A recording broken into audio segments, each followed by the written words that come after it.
तो दोस्तों क्यों ये 500 का नोट आज एक कागज का टुकड़ा बन गया है, क्यों इस 500 रुपए की वैल्यू जीरो हो गई है और हमारी सरकार को क्यों इतना बड़ा कदम उठाना पड़ा। अब हम देखते हैं वो कारण जिनकी वजह से सरकार ने एकदम से ऐसा फैसला लिया जिससे कि उन्होंने 500 और 1000 के नोटों को बंद कर दिया। सबसे पहला पॉइंट है ब्लैक मनी, काला धन। अनुमान लगाया जाता है कि हमारे देश में आज की तारीख में 1.25 लाख करोड़ 1.25 लाख करोड़ रुपीस का ब्लैक मनी है। ये ब्लैक मनी वो अघोषित आय है जो बड़े बड़े बिजनेसमैन या कोई भी सरकार को बताता नहीं है और ना ही उस चीज का टैक्स भरता है, जिसकी वजह से सरकार को उस पैसे के बारे में कोई जानकारी नहीं होती है। या तो वो पैसा लोग अपने पास दबा के रख लेते हैं या तो उनको गलत कामों में उपयोग करते हैं, और उसका सबसे ज्यादा गलत उपयोग होता है टेररिस्ट एक्टिविटीज में। जो आतंकवादी गतिविधियां होती है वो इस चीज से फंड होती है कहीं जगह। सरकार ने 30 सितंबर तक अपनी एक स्कीम चलाई थी जिसमें कि उसने कहा था कि इंसान अपनी अघोषित आय के बारे में बता सकता है और उस पर 45% टैक्स भरकर बिना किसी सवाल के जवाब दिए बच सकता है। अब जब ये नोट बंद हो गए हैं तो या तो काला धन रखने वाला इंसान उसके पास जितना भी पैसा है उसकी वैल्यू जीरो होने दे, या फिर ये नोट अपने जाके बैंक्स में या पोस्ट ऑफिस में एक्सचेंज कराए।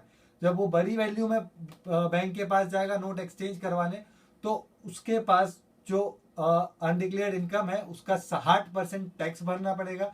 15% टैक्स उसको बढ़ गया है और साथ ही सवालों के जवाब भी देने पड़ेंगे कि ये पैसा कहाँ से आया, कैसे आया और इतने समय से उसके पास क्या कर रहा था, और हो सकता है उसके ऊपर एक्शन भी ली जाए। दूसरा मेन मुद्दा ये था कि इसी तरह के सेम नोट कंटिन्यूसली मार्केट में चलने के कारण लोगों ने अपनी टेक्निक्स इस्तेमाल कर कर इसी तरह के नकली नोट, फेक करेंसी मार्केट में चलाना शुरू कर दी थी, जिसको कि पकड़ पाना बहुत मुश्किल हो गया था कई जगहों पर। तो उसके चलन को रोकने के लिए भी ये डिसीजन उठाया गया।